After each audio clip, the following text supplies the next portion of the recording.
నమస్తే, welcome to Disha TV. ప్రస్తుతం మనతో పాటు బీజేపీ రాష్ట్ర ప్రధాన కార్యదర్శి ప్రేమందర్ రెడ్డి గారు ఉన్నారు. తాజా రాజకీయ పరిణామాలపై ఆయనతో మాట్లాడదాం.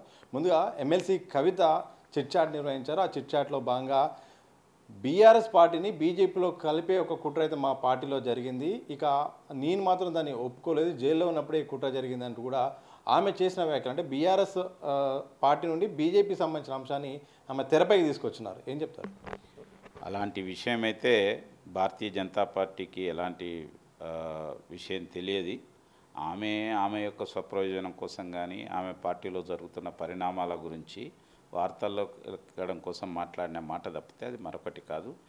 ఏ దశలో కూడా బీఆర్ఎస్ పార్టీ భారతీయ జనతా పార్టీలో విలీనమవుతుందనే ఒక విషయాన్ని మా దృష్టికి అయితే రాలేదు. పై నాయకత్వం దృష్టికి కనుక వచ్చి ఉంటే వాళ్ళు చెప్పేవాళ్ళు కావచ్చు, కానీ అటువంటి యొక్క విషయం ఏది కూడా జరగలేదు. ఇక కాంగ్రెస్ పార్టీ నేతలు వరుసగా ఆమె చేసిన వ్యాఖ్యల నేపథ్యంలో బయటకు వచ్చి మాట్లాడుతున్నారు. ఇక బండారం బయటపడింది. మేము మొదటి నుండి చెప్తున్నాము, బీఆర్ఎస్ బీజేపీ రెండు ఒకటే. వాళ్ళు పార్లమెంట్ ఎన్నికల్లో పనిచేశారు, వాళ్ళకు ఒక అండర్స్టాండింగ్ ఉంది. ఈరోజు కవిత దాన్ని నిజం చేసేలాగా మాట్లాడిందంటూ కూడా వరుసగా కాంగ్రెస్ నేతలు మాట్లాడుతున్నారు. గతంలో బీఆర్ఎస్ భారతీయ జనతా పార్టీలో చేరుతామని వస్తే మేము ఒప్పుకోలేదనే ఒక విషయాన్ని ప్రధానమంత్రి గారే బహిరంగ సభలో చెప్పారు. అంతకు మించి మరొకరు ఎవరు చెప్పవలసిన అవసరం లేదు. రెండోది ఏంటంటే, కాంగ్రెస్ పార్టీలోకి వెళ్ళడం కోసం ఆమె ఏమైనా ఆలోచన ఉండి ఉంటే దాన్ని సానుకూలతంగా చేయడం కోసం ఈ మాటలు మాట్లాడితే మాట్లాడి ఉండొచ్చు. కానీ బీఆర్ఎస్ మజ్లిస్తో భావసారూప్యత ఉంది, కాంగ్రెస్తో భావసారూప్యత ఉంది. గతంలో బీఆర్ఎస్ కాంగ్రెస్ కలిసి ఎన్నికల్లో పోటీ చేసినాయి, కలిసి అధికారాన్ని పంచుకున్నాయి, కలిసి అనేక విషయాలలో వాళ్ళకు భావసారూప్యత అనేది ఉంది. కాబట్టి బీఆర్ఎస్కు కాంగ్రెస్ కలుస్తుంది కావచ్చు, కానీ భారతీయ జనతా పార్టీకి ఇప్పుడున్న పరిస్థితుల్లో అయితే ఏ దశలో కూడా ఎక్కడ కూడా బీఆర్ఎస్ పార్టీతో భావసారూప్యత లేదు. సిద్ధాంతపరంగా కానీ మిగతా యొక్క విషయాల్లో కానీ కలిసే అవకాశం లేదు. ఇటీవల వక్ఫ్ బోర్డు గురించి కూడా బీఆర్ఎస్ పార్టీ వ్యతిరేకించింది. కాబట్టి భారతీయ జనతా పార్టీ విధానాలతో ఎక్కడ కూడా ఏకీభవించడం లేదు. కేవలం రాజకీయమైన యొక్క లబ్ధి కోసం కాంగ్రెస్ పార్టీ తమ యొక్క ఫెయిల్యూర్స్ను ప్రజలకు ఇచ్చిన వాగ్దానం నెరవేర్చడంలో వైఫల్యం చెందింది. కాబట్టి దీన్ని రాజకీయ అంశంగా చేసి ప్రజల దృష్టిని మరల్చడం కోసం మాట్లాడుతున్న మాటలు తప్పితే మరొకటి కాదు. కానీ పార్లమెంట్ ఎన్నికల అంశాన్ని పదే పదే కాంగ్రెస్ నేతలు తీసుకొస్తున్నారు. ఆ రెండు పార్టీలు అండర్స్టాండింగ్ ఉండడం వల్లనే ఇక 8 సీట్లు బీజేపీకి సాధ్యమే. లేకపోతే అక్కడ బీఆర్ఎస్ గెలిచేదాన్ని కూడా అక్కడ అభ్యర్థిని కూడా మార్చి అక్కడ మద్దతు లేకుండా బీజేపీకి సహకరించేలాగా బీఆర్ఎస్ చేసినట్టు కూడా కాంగ్రెస్ నుండి వచ్చిన వాదన. అది భారతీయ జనతా పార్టీని విమర్శించాలనే తొందరలో ప్రజల యొక్క తీర్పును కించపరుస్తున్నది కాంగ్రెస్ పార్టీ.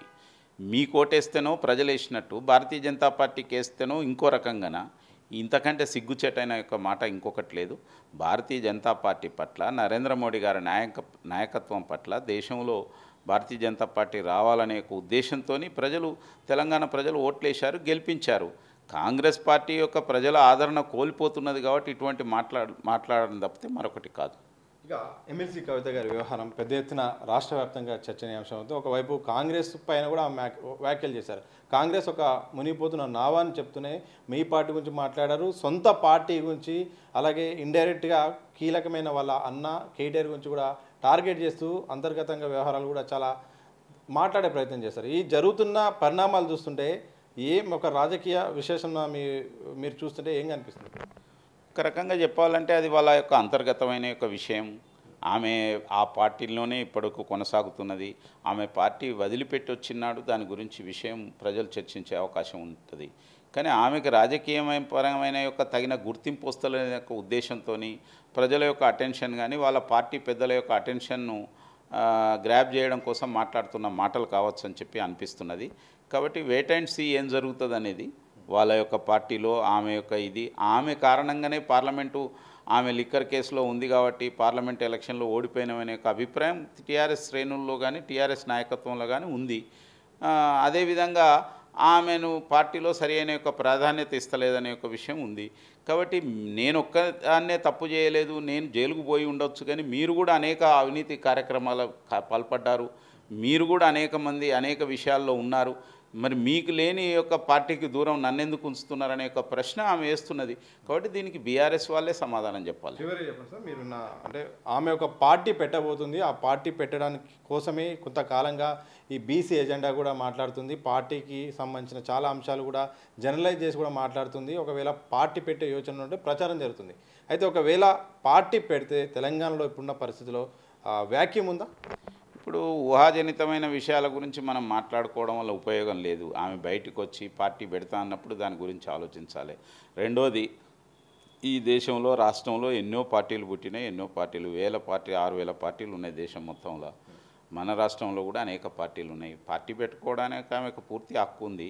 కాబట్టి ఆమె పార్టీ పెడుతుందా, కాంగ్రెస్ పార్టీలో చేరుతుందా, లేకపోతే ఏం జరుగుతుంది అనేది వెయిట్ అండ్ సీ చూద్దాం.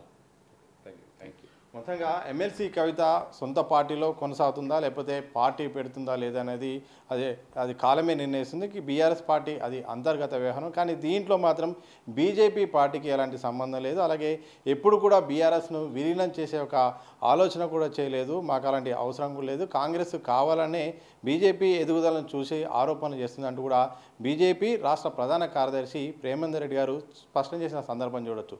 కెమెరా పర్సన్ సూర్యబాబుతో సతీష్, దిశ టీవీ, హైదరాబాద్.